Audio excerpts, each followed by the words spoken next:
જો બિલિયનર મુકેશ અંબાણી આજે કરોડોની સંપત્તિ લોકોને અમુક હિસ્સો વહેંચે તો? આજે મુકેશ અંબાણી દુનિયાના સૌથી ધનિક વ્યક્તિ છે, પરંતુ અલગ-અલગ લોકો અનુમાન લગાવતા હોય છે કે અંબાણી પરિવાર જો તેમની સંપત્તિનો અમુક હિસ્સો લોકોને વેચી દે તો? પરંતુ દોસ્તો, આવું તો શક્ય નથી બનવાનું. પણ આજે દુનિયાના સૌથી ધનિક વ્યક્તિ તરીકે ઓળખાતા મુકેશ અંબાણી કરોડોની કંપનીના માલિક છે. આ સાથે જ એમની લક્ઝરિયસ લાઇફસ્ટાઇલ હોય કે પરિવારના ઊંચા શોખ હોય, હંમેશા અજીબોગરીબ શોખના આધારે તેઓ ચર્ચામાં આવતા હોય છે. ત્યારે શું છે અપડેટેડ માહિતી અંબાણી પરિવારને લગતી?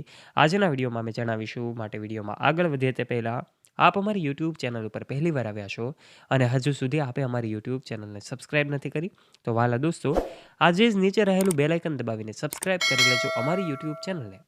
સૌથી પહેલાં વાત કરી દઈએ તો મુકેશ અંબાણી એક આજે નામ નથી રહ્યું, હવે આજે એક બ્રાન્ડ બની ગઈ છે. વિશ્વમાં ગુજરાતીઓને ગૌરવ અપાવનારા આ ગુજરાતી પરિવારના મુકેશ અંબાણી, કે જે એન્ટિલિયા બંગલોમાં રહે છે.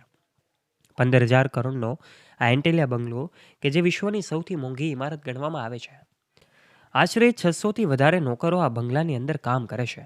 આ તમામ નોકરોને રહેવા, જમવા અને અન્ય તમામ સુવિધાઓ એમને પૂરી પાડવામાં આવે છે. પરંતુ દોસ્તો, અલગ-અલગ દેશોમાં પણ એમની મિલકતો આવેલી છે. એ અમેરિકાનો ન્યૂયોર્કનો બંગલો હોય કે પછી લંડનમાં આવેલો તેમનો લક્ઝરિયસ બંગલો હોય, એન્ટિલિયાને પણ ટક્કર આપી શકે એવી સુવિધાવાળા બંગલો મુકેશ અંબાણી અલગ-અલગ દેશોમાં ધરાવે છે. પરંતુ દોસ્તો, આજે એક મિનિટમાં કરોડો રૂપિયાની કમાણી કરનારા મુકેશ અંબાણી એમનો ઘણો બધો હિસ્સો દાનમાં પણ વાપરે છે. મુકેશ અંબાણી ગુજરાતના સહિત ભારતના ઘણા બધા મંદિરોમાં અલગ-અલગ જગ્યાએ દાન આપવાનું પણ પસંદ કરે છે. પરંતુ દોસ્તો, એમની જે ધાર્મિકતા છે એ પણ દરેક ઉત્સવમાં સેલિબ્રેશનમાં જોવા મળે છે. અનંત અંબાણી અને રાધિકા મર્ચન્ટના જ્યારથી જ લગ્ન થયા છે ત્યારથી લઈને એમનો પરિવાર પણ ચર્ચામાં આવે છે. આ બંનેના લગ્ન મુંબઈના જીઓ વર્લ્ડ સેન્ટરમાં થયા હતા. ત્યારથી મુકેશ અંબાણી અને એમનો પરિવાર વધારે લાઇમલાઇટની નજીક રહે છે. વાત કરવામાં આવે તો અલગ-અલગ મંદિરોમાં પણ મુકેશ અંબાણી દાનમાં ક્યારેય પીછેહટ કરતા નથી. અનેક તસવીરો વખતો-વખત વાયરલ થતી હોય છે. અલગ-અલગ દેશોમાં તેઓ જતા હોય છે. અલગ-અલગ દેશોમાં તેમના બંગલાઓ પણ આવેલા છે. તો પછી એમની કિંમત કરોડોમાં છે. આજે મુકેશ અંબાણીના ઘરનો ખર્ચો પણ લાખો નહીં, કરોડોમાં હોય છે.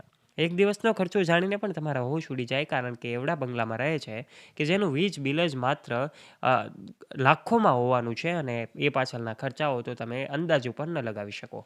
પરંતુ દોસ્તો, ગરીબો માટે પણ એમની મૂડી, એમની જે મિલકતો છે એમાંથી અમુક આવક વપરાય, એવું પણ ઘણા લોકો અલગ-અલગ કમેન્ટ્સના માધ્યમથી જણાવતા હોય છે. પરંતુ મુકેશ અંબાણી જે આવક કરી રહ્યા છે, જે એમની સંપત્તિમાં વધારો કરી રહ્યા છે, એ જોતાં જ ઘણા બધા લોકો એમ પણ કહેતા હોય છે કે લોકો વચ્ચે વહેંચવી જોઈએ. પરંતુ આ એમની પોતાની કમાણી છે.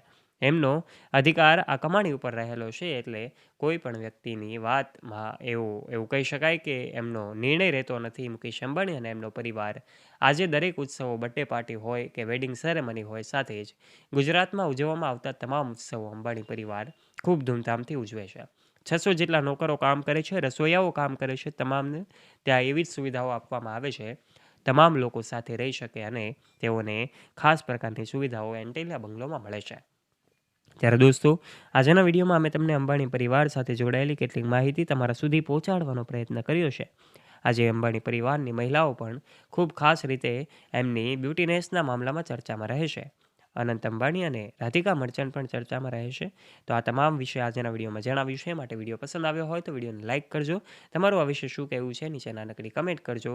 અને આવા જ ઇન્ફોર્મેટિવ અને રસપ્રદ વિડીયોઝ નિહાળવા માટે વહાલા દોસ્તો, આજે જ નીચે રહેલું બેલ આઇકન દબાવીને અમારી યુટ્યુબ ચેનલને સબસ્ક્રાઇબ કરી લેજો, જેનાથી આવા જ વિડીયોઝની નોટિફિકેશન્સ તમને મળતી રહે સૌથી પહેલાં. ધન્યવાદ.